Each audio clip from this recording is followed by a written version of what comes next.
Pilot the Bombardier. Pilot the Bombardier. Hello. Hello. I want to just take a moment to acknowledge the success of the non-degree credential research network. I've been to every single one of these meetings, and I would say about half the faces I recognize and half I don't. So it really does speak to how successful the work Kyle and Michelle and the rest of the network have done. And so congratulations. And so now we're going to start a panel on data in the research ecosystem, figuring out what progress might mean by looking at what we have and where we want to go. We've got Mark D'Amico, Naomi Beyer, Adam Leonard, Elliot Gilliman to speak. They can introduce themselves and their work. I'm going to pitch them some softballs. We're going to try to keep this tight. No. Let me. No. We really want to guarantee that we engage the audience. We are holding this to 35 to 40 minutes. We want to leave 20 to 25 minutes. I get to pitch softballs. I hope that you all pitch hard questions at our audience to help really to engage. So I guaranteed them that I would not do anything sharp, even though I'm known to do that. So anyways, we're going to start off with a question for each of the audience, and we'll just go from right to left here on what kind of work they're doing. They can introduce organizations, what data they wish they had, and in particular to try to focus on the realities of what kind of data might emerge in the kind of the short and the medium term, not the pie in the sky stuff. So anyways, we will start with Elliot. Thank you all for being here. Excited about the conversation. I'm Elliot Gillerman. I lead our strategy and insights work at CredLens, which is a national nonprofit building a data trust. We were launched last year, spun out of Strata Education. And we've been at it for just over a year now and really excited about the work and just being part of this conversation today. The problem that we're trying to solve at CredLens is bringing clarity to we call it the Wild West of the non-degree credential space. I felt like all the panels this morning were sort of like creating the argument, really building the case, just around the lack of data and awareness. And I think that spans everything from, what credentials are out there, what do we call them, right? Like the debate on the Slido screen about what is a certificate, what is a micro-credential, all the way up to outcomes. What does quality look like? What are the earnings, employment, and education impacts and outcomes of different forms of non-degree credentials. And so, we hope that our work and our partnerships with credential issuers, the organizations that deliver the training and deliver the credentials in many cases, our goal is first and foremost to help them understand their own outcomes. I describe this as helping them hold up the mirror and understand their own data, tell their own stories, to drive, enrollments into programs and credentials, to improve those credentials if they need improvement, to share that data with funders, philanthropic organizations, state policymakers, and potentially federal policymakers as well.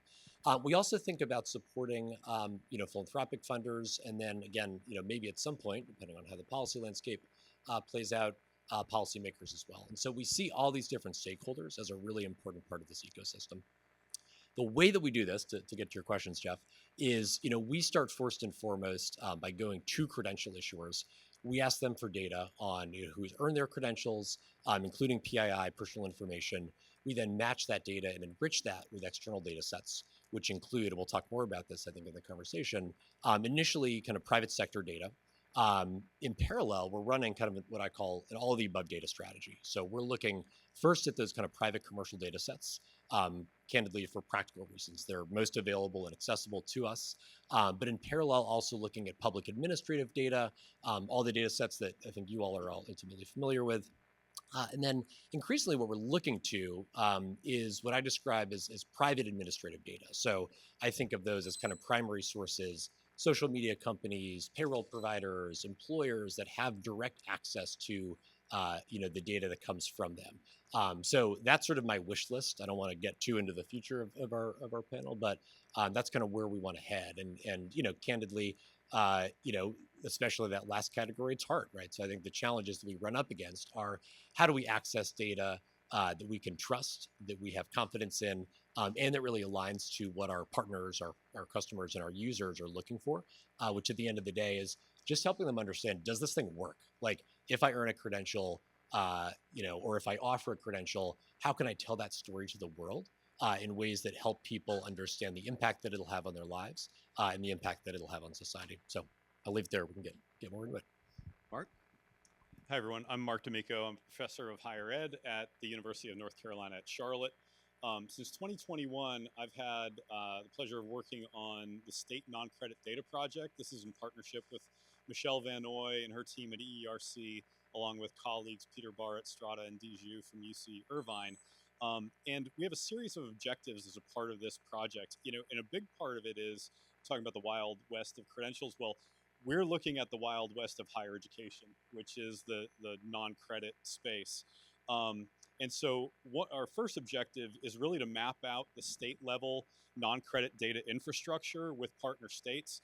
Through 2 phases over these past 4 years, we've had a chance to work with 4 different states, mostly with community college data, although the New Jersey Department of Labor and Workforce Development has also been a partner. We've learned a tremendous amount from them as well.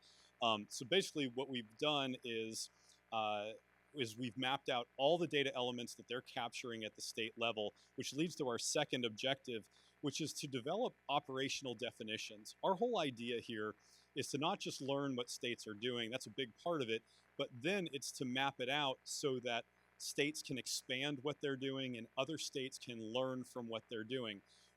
IPEDS data are not collected on non-credit, at least at the student level. And so, so we don't have standard data. We've been trying to map some of that out so states can grow. So that second objective is to identify operational definitions for all of these data elements.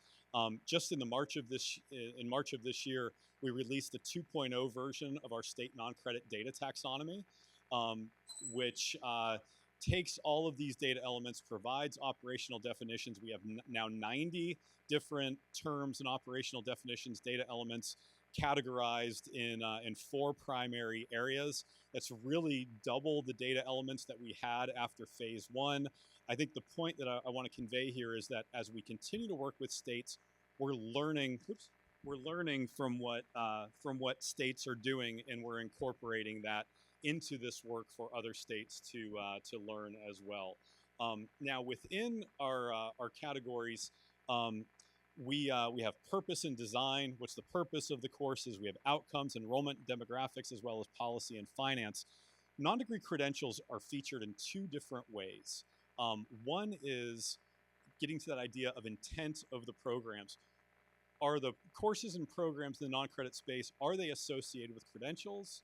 And then also on the outcome side, do the learners earn credentials over time? So there are really 2 different types of data elements that involve the non-degree credentials. As a part of this, then we've developed a how-to guide. Again, we want to work with more and more states. We've also been working to uncover the data drivers. Why collect these data? I mean, I know I'd like to use a lot of those data so that I can do research with colleagues and publish, but why should they be collecting? Quite frankly, within states, there is a drive toward data quality and data consistency. A lot of it is driven by funding. And we've been mapping out the funding mechanisms, everything from formula funding to special initiative funding, and there have been more recent investments within states to fund the shorter term programs. Virginia Fast Forward, SC Wins, there are a number of examples. Another driver is that states are thinking about potential federal data collection. Now, when we entered the project, we were talking about the potential for IPEDS being added, non-credit being added to IPEDS. And then we were also thinking about how short-term programs could potentially satisfy the guardrails for workforce Pell if that were to ever happen. Early on, I think we thought that IPEDS data collection might be more likely than workforce Pell.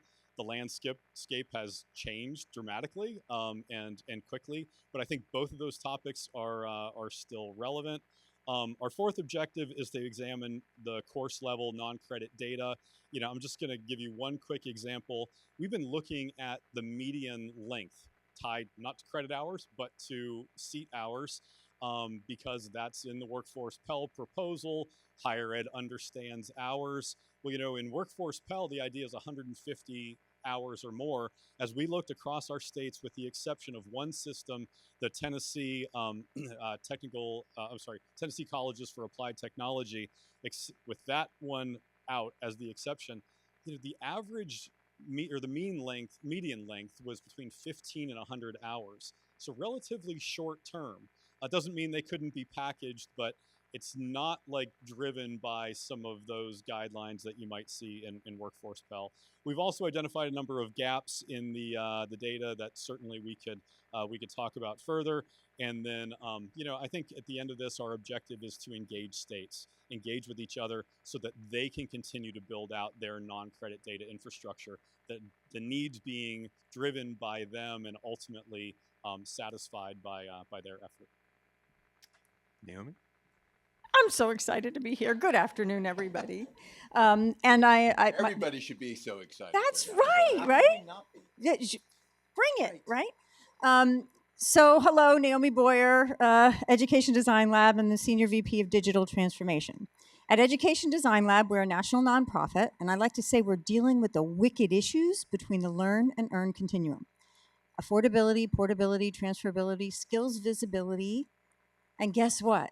The conversation we're having right now is one of those wicked issues. It's not an easy issue.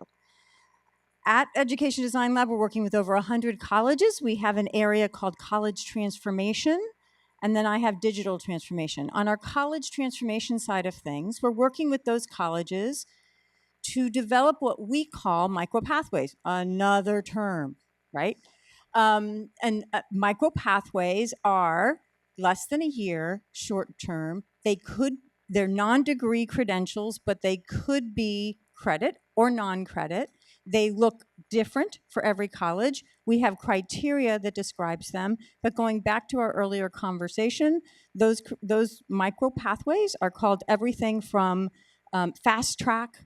They call them micro credentials versus micro pathways. They call them whatever they want to call them at their colleges, but they meet a criteria. And that criteria probably could have been up on the slide we saw about the continuing ed units. I know I'm not using the right term, I apologize. But what we were hearing about earlier, they meet all of those criteria. They're industry responsive, include technical and durable skills, employer validated, they help make skills digitally discoverable, and there's a list of things. So we're working with over 100 colleges to do this. We started this work in 2021. And of course, because most of our funding is coming from philanthropic funding, the next question is, how do you know? How do you know there's any value in what you're producing? There was no existing technology. They'd all tell you they could do it. There was no existing system that I could say, oh, we're going to pull the data so that we can assess impact. We've made these big bets on skills-based practices, but where are the proof points? So we had to dig in. So we developed something called the Data Collaborative for a Skills-Based Economy. And our colleges that we're working with, who are in lots of different phases of development, submit their data to us. When we get to what are the hard points, data processing agreements, data sharing agreements. And they submit their information. Yes, it's PII, it's masked to us, et cetera, but we get student level data and we get program level data. And I have to say, we are very blessed to work with many of the partners in the room, including CredLens, including Credential Engine, including Rutgers EERC. And the information comes in. We have a picture of enrollment, progression, retention, completion, and a number of wage and labor pilots underway, very much in a multifaceted approach like Elliot was describing. We have our first data pool that came out of Coleridge's ADRF, where we're working with our pilot with Ivy Tech Community College to look at the impact of the programs they originally developed in 2021, and as we've been coming along with those cohorts. We are in the first use case of the SQS IRS data. We're waiting on a date. We're all waiting with bated breath, right? And we have a number of other pilots to really look at how do we match that up with wage and labor. Going back to the conversation we had earlier, while yes, we absolutely want to make sure that metadata behind any of these digital credentials adequately communicates to both the learner earner and to the employer, we also need to have enough consistency so we can look at the impact of these things. Because if I can't say that a college who is submitting their data to me this is what their credential is, then I can't do any analysis across success and find trends and patterns, right? So that consistency of data and really thinking about how we define those data elements, I think is really critically important. I will say a lot of the data conversations we have is technical. It's technology, it's technical, it's schemas, it's variables. And one of those big, I'll say challenge points in all of this work is human. It's the human capacity on the campuses. It's the systems to support the work, particularly on the non-degree side of things, whether it's credit or non-credit. Many of the data variables we need are not gathered. So if I said enrollment patterns and I want to disaggregate by demographics, lots of these programs, and I don't think this is specific only for community colleges, are not gathering those data elements for us to be able to see who's in these programs, right? So the human component is critically important as part of this dialogue as we think about building capacity. Thank you. Adam? Hello, my name is Adam Leonard. I am currently working with an organization called NatCast that was set up to help implement the CHIPS and Science Act. Specifically, I work in the Workforce Center of Excellence, which as the director of data and analytics and insights, I like to tell people that I'm in charge of data analytics at an organization that does not yet have any data. Which sadly is a very, very true statement. So what I guess kind of is interesting about this to me is my mission is much more narrowly focused these days, right? So before I was here, I was at the Texas Workforce Commission for 22 years. I was their chief analytics officer. I have a BA in government and a master's in public affairs, so I am living proof that skills-based hiring can work. Because they sure as heck didn't train me on data at LBJ, School of Public Affairs. But so in coming in here, this mission that we've got as an organization is to try to help ensure that these billions and billions of dollars, both actual federal monies, which is in the tens of billions, about $39 billion, and then the money that all these companies are bringing in here to build these new fabs that you've heard about in Arizona and Ohio and Texas, that they have the workforce they need in order to operate these facilities. So our mission is to try to promote U.S. leadership and design and innovation around semiconductors, in having the manufacturing capacity to produce it. Right now, we produce 0% of the most advanced chips in the world. And we're hoping to be, I believe it's 30% of that manufacturing capacity in the next 5 to 7 years. But the thing about it is that this doesn't work unless we hit our third variable, which is ensuring that we've got that workforce. And when we're talking about workforce in these roles, we're not just talking about technicians. You all are probably thinking, oh, well, fabs, you need technicians. Like, yeah, but you also need engineers. These design labs need PhD researchers. So we're focused on working with all of these different type of programs, whether they are degreed programs or non-degreed programs. And in some cases, we have instances where you've got people who are in degreed programs also doing non-degreed programs that were set up as kind of a partnership or connection with the main program. So you'll have, for instance, at Austin Community College, there's a 4-week course I was just in a few days ago where they had university students from University of Texas students, both masters, PhD, and BA candidates in there in the middle of their programs and taking this 4-week course to get this certification that was going to help them ultimately prepare for roles in semiconductor manufacturing and design. So what I've been really trying to think about is how do we get away from identifying best practices, which I think is a garbage word, to proven practices. So how are we going to evaluate programs and determine which programs and which credentials are actually leading to appropriate employment and earnings outcomes? And so I'm not interested in how many people get a credential or what percent of them get a credential, although that matters. I'm not interested in what percent of them get jobs in semiconductors. I'm interested in how many of them remain in those jobs. How are these credentials actually leading to careers as intended?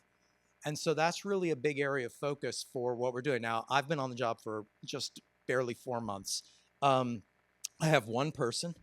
I'm hiring 3 more. So we're standing up a practice from scratch to do this. And quite frankly, we are going to be partnering with people in this room because I said, I have no data, right? So I am going to, in fact, be getting data on many of these workforce development investments that are being made. We are going to know who's in many of these programs.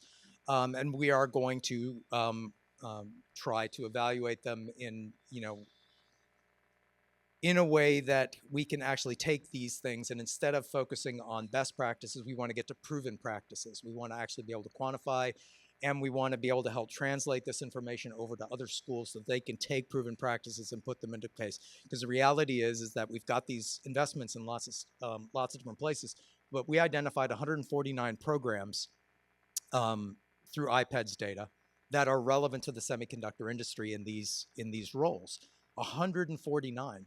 That is a lot of programs to try to help improve both the quality of what they're doing and the quantity of what they're doing, and making sure there's alignment there. And so we've really got a big task ahead of us of figuring out which ones mean the most to industry and have produced the best outcomes, and ensuring that students, quite frankly, understand what those things are and what the opportunities are in front of them. All right, well, thank you. So a follow-up question here is I want you guys to think forward on the foreseeable horizon and really talk about where you think data systems should go, what's really in reach, and really try to couch this in, don't let the perfect be the enemy of the good. What is it that is reachable? And in particular, going back to a paper David Stevens wrote about 2014 or 15, he said, we have to be responsible and make a business argument so that we can get funding and sustainable funding for these efforts. So what is it about your desired data in front of you that you can build a business argument for, that you can motivate the legislators or the business partners or whoever's in the way, and why are they in the way? How do we motivate to go past them? So why don't we start down at the end, Adam, and then we'll work backwards this way. Sure. So I think one of the things that's really interesting, Tom, I'm going to put on my old TWC Chief Analytics Officer hat. At TWC, I had a division of people who were in charge of data analytics, many of whom actually are sitting at this table, who came up here and have been doing some work, continuing to do work that we started while I was still there. But the interesting thing is, and you're seeing this in many states, is there really is a growing support for enhancing data, particularly in wage data, to getting occupational information and whatnot.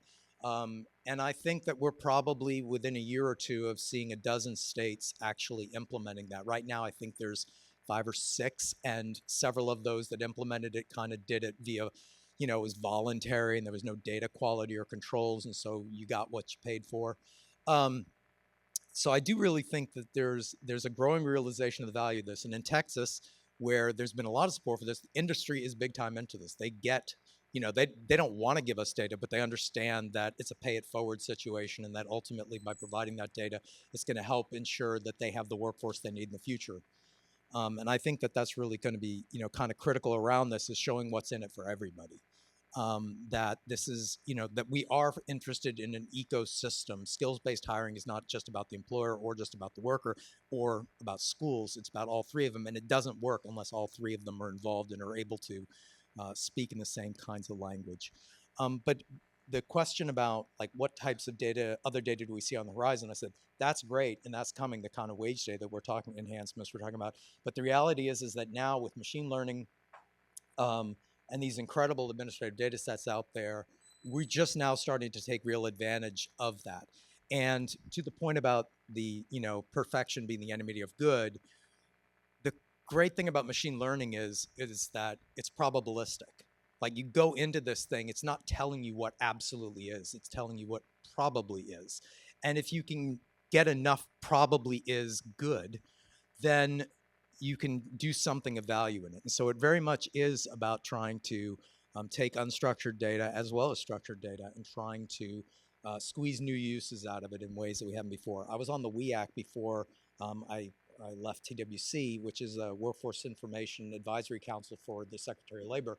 We put together a whole series of recommendations last fall around enhancing data sets using things like, certainly Lightcast and such, but also the National Labor Exchange Research Hub data and all of these other data sets that are out there to see if we can't produce something by combining data across all these different sources that hasn't been done before. Naomi? So I love that. And I'm going to go back to the book conversation we had and the entrepreneurial nature of a lot of these non-degree programs and why they emerge in that oftentimes in the non-degree space, because they can be innovative and more agile in that space. But that also means the data elements are not often there because they're removing barriers that may exist on the credit side. So my magic wand that I'm waving, I would love some sense of a standard of what our non-degree programs gather about individuals who are in those programs. Now, I say that, but I also need to understand that on those continuing education, extended university side of things, there's often enrichment programs. And we don't want to be gathering the same information on 5-year-olds as we, and 85-year-olds as we are on workforce programs. And workforce programs can be on both credit and non-degree, credit and non-credit. And so understanding what those variables are really, really important because they are hard to gather variables. And it's not a matter of just not wanting to give it, not colleges, universities, training providers not wanting to give it. In many cases, they don't have it. We need to help them gain those variables in a way that makes sense. We've talked about 2 types of data here. And so magic wand again. When I'm talking about this, I'm talking about organizational level data, about learners, about programs. We were talking about skills earlier. That's an individual and empowering individuals with data. There is a connection between the two. And in my magic wand, we're going to figure out how to maximize them both. Mark? Yeah, to build on what Naomi was talking about, I think in our project, we've identified where some of the missingness is in terms of state level data. Demographics, high level of missingness for some of the reasons already discussed, particularly race and ethnicity. Across states, anywhere from 20% missing to well more than half. I know that maybe equity isn't a word that's being used as much. Economic mobility seems like a word that I like, or a phrase I like to use. The point is, if we don't have great demographic data, we're not going to be able to measure the types of things that we want to measure in terms of, is education, effective at moving people's lives forward and having them contribute. So demographics are a huge piece. And again, that's normalized on the credit side. So there's a culture shift there to some degree, and there are some barriers. But then on outcomes, and we've seen this, only about half of our states were matching their data with labor market outcomes. Only about half were able to match at least some of their offerings with credentials. And in a lot of those cases, it's a pretty heavy lift. Either they can't get the data, or it takes partnerships to get the data. There's that human element that you were mentioning earlier, Naomi, and I think that's a driver behind a lot of this. One piece of this puzzle, thinking about the credentials overall, is state licensure. We're working with state agencies here. Within states, there are the state agencies that maintain the licensure data, and we've seen a number of those partnerships to connect those data. But we're not talking about third-party industry, organizations. We're talking about state-controlled data. but sometimes those partnerships are tough. And they take a lot of human time, to make happen. But that's one of those things we'd like to see. Of course, if there's an entity that could curate credentials from lots of other third-party providers and then make them all connect to state longitudinal data systems, and oh, Elliot, are you next? Hint, hint. I There are appreciate the people CO. in here who can make that happen, right? There's money in the room for supporting that. Some foundations here. Roy said that, not us. So we think about kind of like two steps of data, and I realize these two things don't totally map together, but I think about inputs. So I think, to Naomi's point on demographics, like who's enrolling in these programs, who's earning these credentials, associated demographic information, that to me is sort of in the input category. And the second category that we think about then is outcomes. There should be inputs and outputs, but just roll with me on this. And so when I think about, thanks for the laugh, Roy. When I think about outcomes, that's where we think about enriched data around how much money are people making? Where are they working? What additional education did they go on to earn? And what we're doing is sort of merging those two data sets, and that's where the outcomes insights come from. So I just wanted to start with that framing because I think about it on both of those fronts. I agree with everything that's been said here. I think a couple of things I would add, certainly to double down on Adam's point, I think about enhanced wage records. I mean, I think at the state level, there's certainly additional data that could be collected. And I think especially given the policy and political imperatives and interest on this, in better defining credentials of value, the opportunity is there. It is right in front of our nose to do a better job of collecting that data, number one. And then number two, making that more accessible to organizations like CredLens that can certainly do interesting analysis and share those insights more broadly. But I think, part of our focus is taking that data, democratizing access to it so that many other organizations and stakeholders can benefit from it. The other thing I would say, and I referenced the sort of private administrative data category earlier, is again, much of this data exists. It is out there. I'll go back to Roy's joke about lawyers. It is there. It's just about access. And so, we're in many, many promising partnership conversations with organizations that have this data. And so I'd say we're cautiously optimistic about breaking down some of those barriers and walls to access that. And frankly, in many cases, it's a social impact argument. Like these are companies and organizations that when you talk to their folks, whether it's on the social impact teams or their business teams, they get the mission. They understand the moment that, post-secondary education and non-degree credentials in particular are having. And I think they want to be part of the solution. And they want to be part of sort of, unlocking their data and providing it for good purposes to move the ball forward in many of these areas that we care about and they care about. So we see good alignment, and I'd say we're cautiously optimistic there. Great. Hey, Kyle, we started a little late, right? So how much time do we have left? What's that? 27 minutes? Okay, great. Well, then we'd ask one more question, and then we're going to open it up to the audience. What's that? Oh.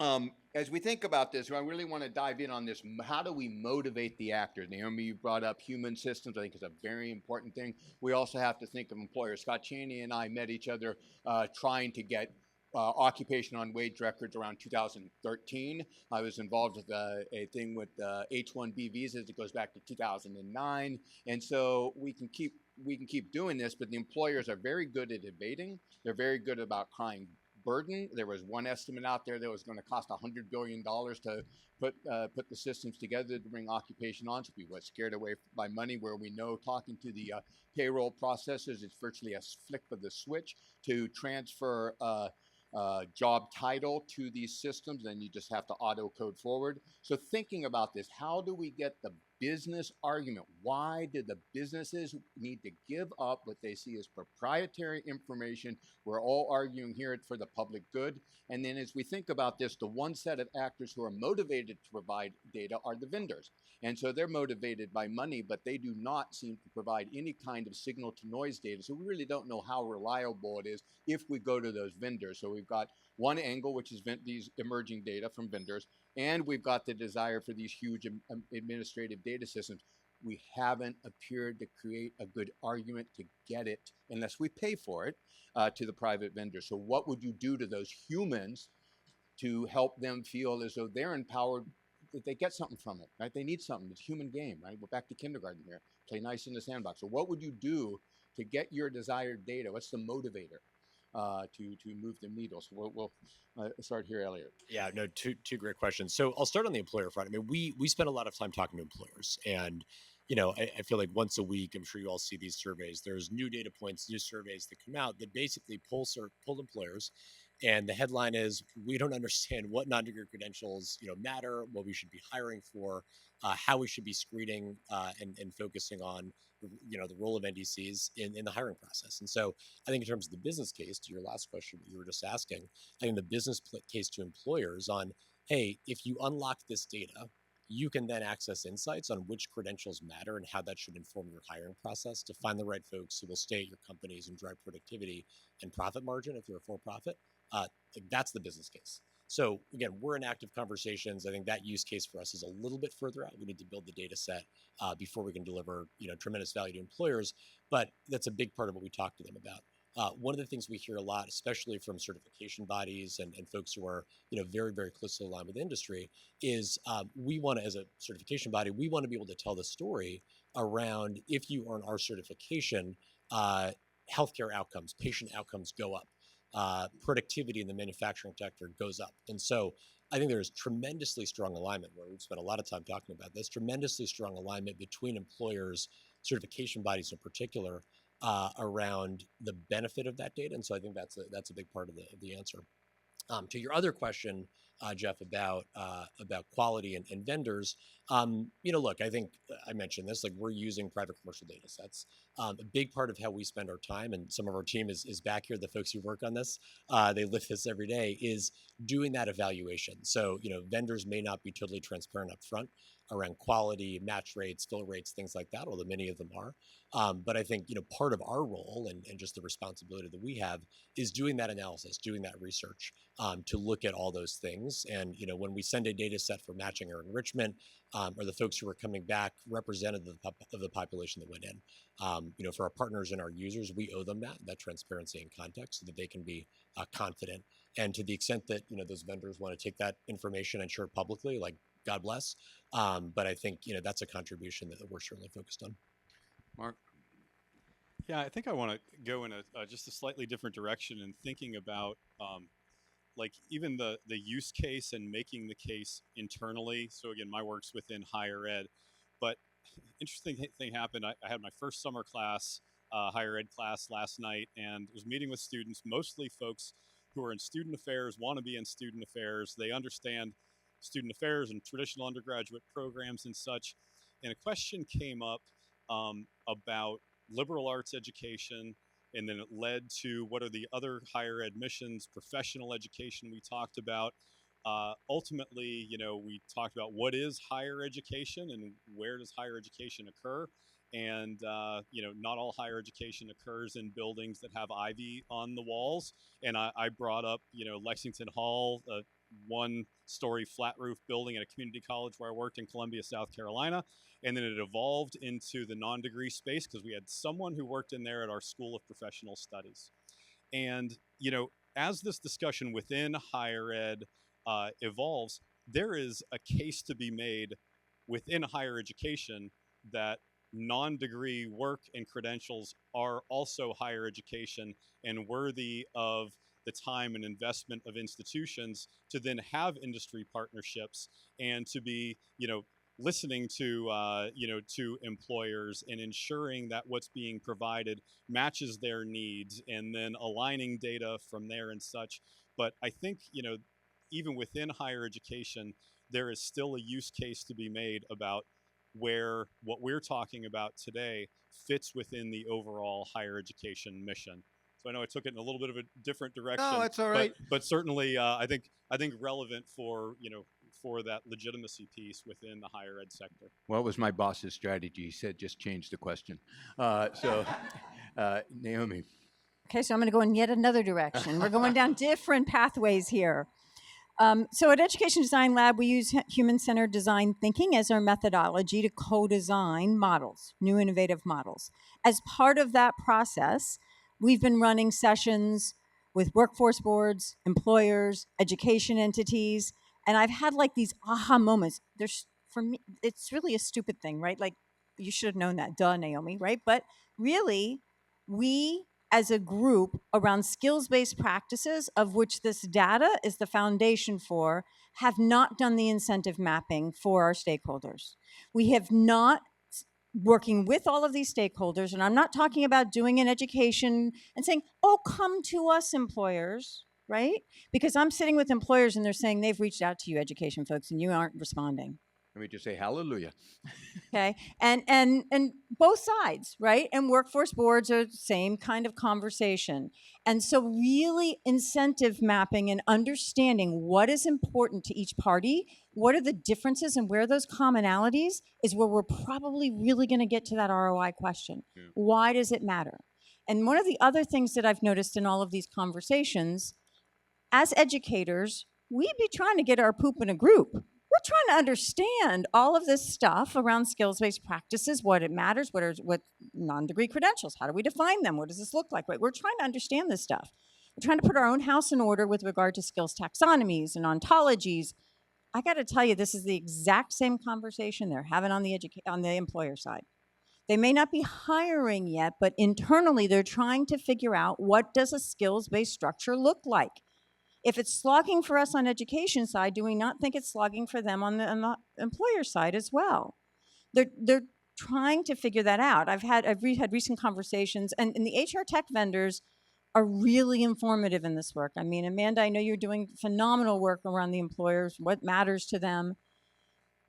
I've been having conversations with SAP, an enterprise system, and I was shocked to hear their impression of what's going on with employers, because it was exactly this. Well, we're having a lot of conversations about ontologies and taxonomies and skill structures and what matters and how do they link all of these things through for job roles and advancements and optimizations and efficiencies. There's the ROI for them. Just like we have ROI, it doesn't matter either party. We've got to figure this out if we're truly an ecosystem. And I'd like to play a game, drinking game. Every time you say ecosystem, everyone takes a drink. Yeah. Well, I like the incentive structure mapping. You often use pain point mapping. So Adam, and then we're going to open up to the audience. So we have a few questions in here. And I have yet another direction. You want to make a case to employers as to why they should do this, besides just that, the pay it forward, and eventually this will result in you ensuring you have the workers you need and blah, blah, blah. UI fraud. We get occupation data at an agency that, through the wage records.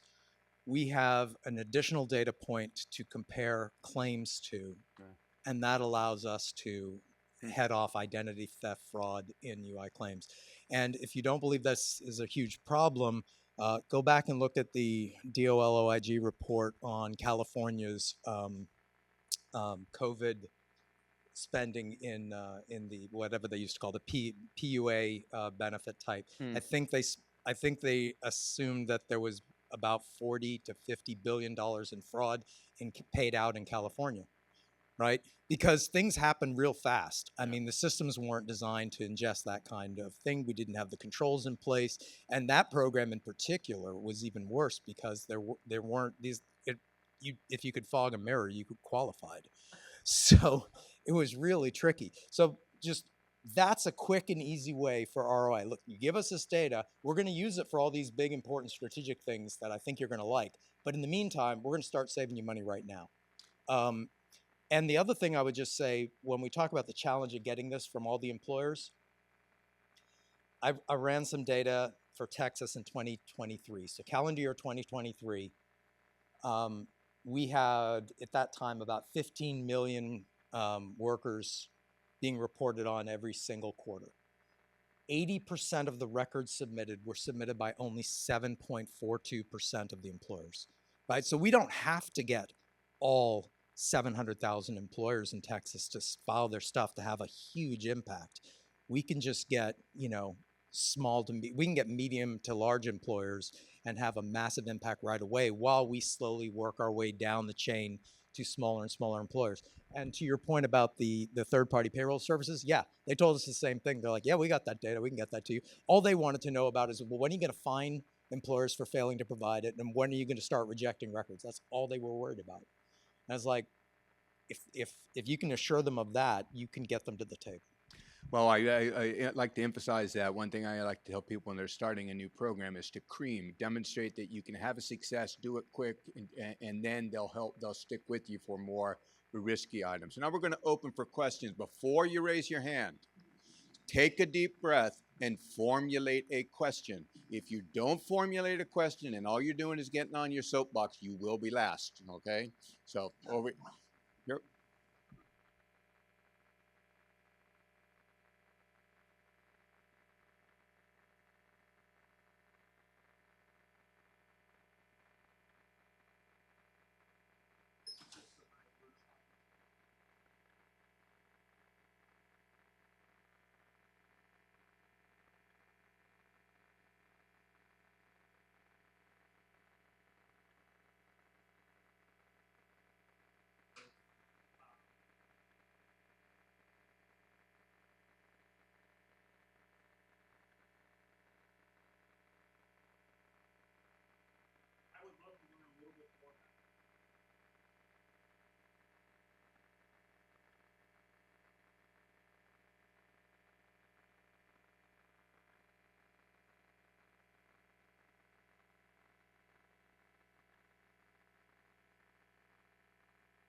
Can we get it to a question?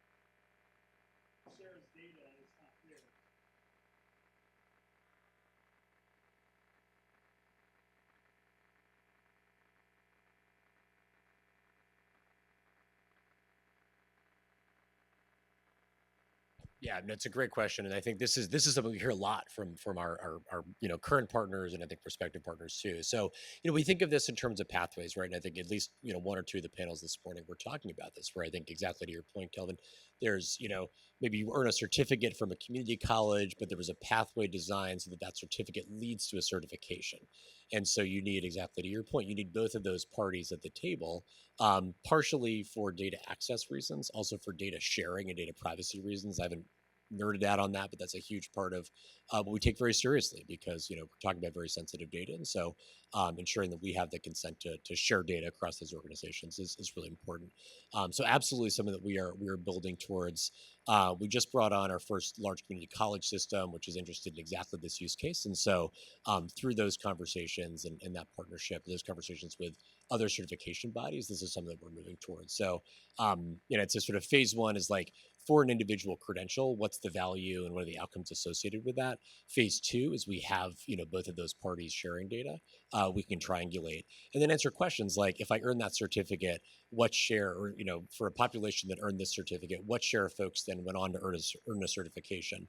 I think to go back to something Adam mentioned earlier too around retention, I think what we're also seeing, and I think just hearing anecdotally, and I'm excited to have more data to bear this point out, is different archetypes of credentials. I think there are some that are really focused on getting people into an industry and then setting them up for a career in that industry, right? So really driving, entry and retention. We work with other nonprofit training providers that are really focused on getting people into an industry. Maybe they stay there for a couple of years, and then maybe they go on to something else. I think that's okay too if it really helps drive earnings and wage premiums. And then I think there's a third category we expect to see, which is, I'm in an industry already, but I want to get promoted. I want to up level or upskill. So I think seeing different types of archetypes and, what are the stacks of certificates and certifications that tell those stories is something we're excited about. Mitchell? If I make two concise comments. Questions. Sit down. Okay. Thank you. So I'm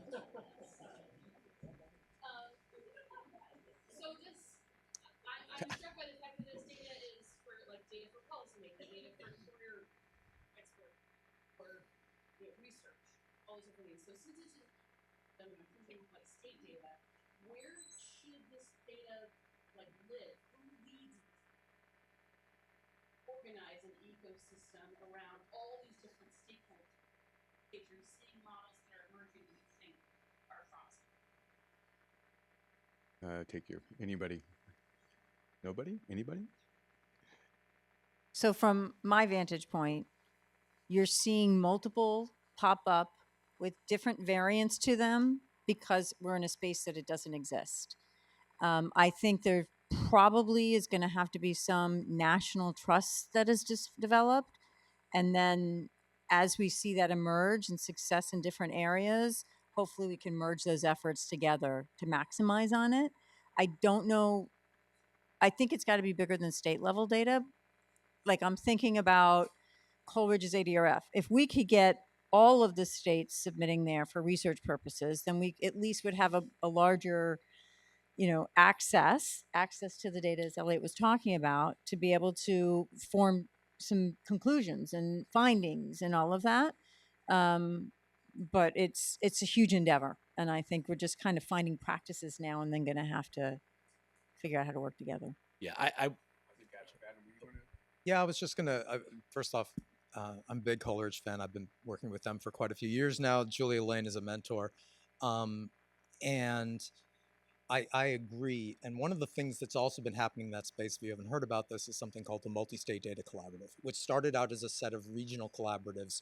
So there was like a Midwest collaborative, then we started to create a Southern Regional Data Collaborative that I was leading, and then one up in the Northeast. And finally, the whole time we're in this, I'm going, why do we have regional collaboratives? Why do we not just have, why don't we just have a single collaborative where states work together on an ad hoc basis on things that they care about, and you solve common problems together? Because states may be, according to Brandeis, states are the laboratories of democracy, and we have 50 states, but we do not need 50 solutions, right? We also don't need one solution, right? Every major problem probably has 3 to 5 perfectly good solutions, and it's appropriate to try to identify those things and have states work together to pick the ones that work best within their population, their politics, and their cultural realities. And so I think that the Multi-State Data Collaborative is a really good group that can be a part of this and bringing together the parties. And of course, since they are states, they do have a lot of data to start with, but they don't have all the data. And so ultimately, I think it's important that they work really closely with groups like those that are represented here today and that we've been hearing about, simply because nobody's got the whole solution, but we can all be part of that solution. I would just quickly, plus one, the support for Coleridge. I do think, to Adam's point, as, enhanced wage records roll out, hopefully, and there are, enhancements to the state systems in the data, hopefully that rolls in too. And then I do there's kind of this X factor of federal data sets, right? Naomi mentioned, SQS and the work out of Georgetown MDI, fantastic work happening, more focused on the national level. Does it make sense to tie that into state data? In an ideal world, sure. Practically speaking, I don't think that's likely. And so I think just recognizing, again, to Adam's point, that some of that data will live in separate systems, I think that's okay, as long as access is maintained.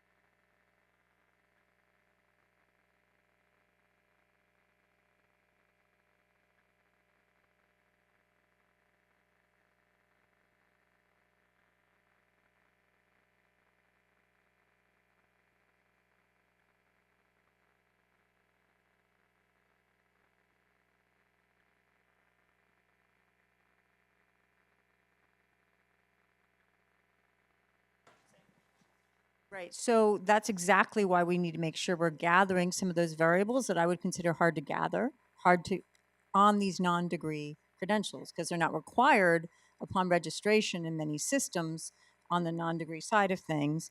And it's critical to really understand the underlying of who's participating in these programs, who's more successful, who completes, how do they move forward, right? All of those other sort of variables we can control for. But the human element is also in the organizations we're working with. So what is the capacity for data, particularly if we're talking on the non-credit side of things? They're running on their own bottom. They may not have the systems. I can tell you, we're working with colleges that are still doing registration through spreadsheets, paper copy and manual entry, right? They don't have the systems, and they're not included in their institutional research practices, and the data is not flowing anywhere central.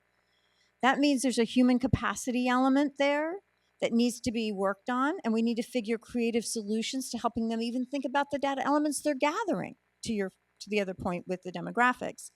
So the way we've addressed this is we have data coaches that work actively with the colleges to develop process in designing their data and designing their data systems specifically for this work. They call themselves data therapists.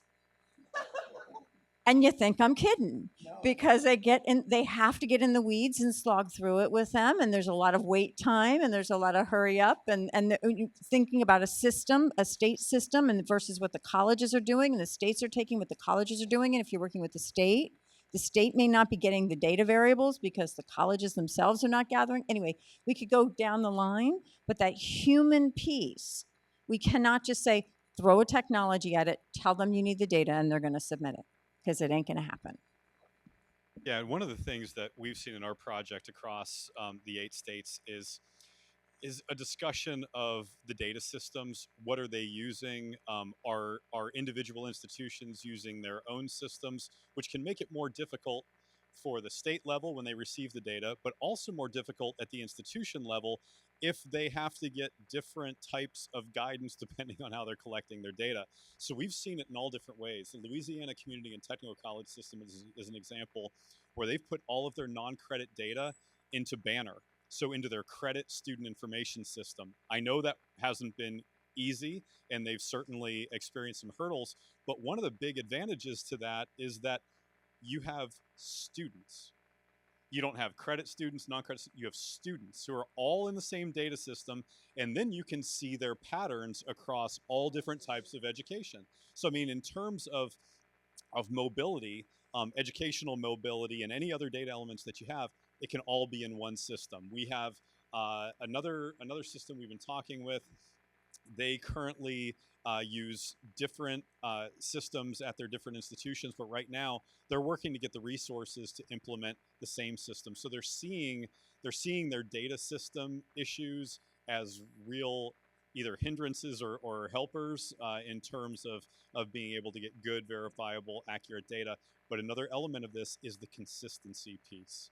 And so we can't lose sight of any of that in the either institution or state level data collection, is that everything needs to be moving toward consistency to ensure we're capturing good data that are the similar data elements from the different institutions and organizations.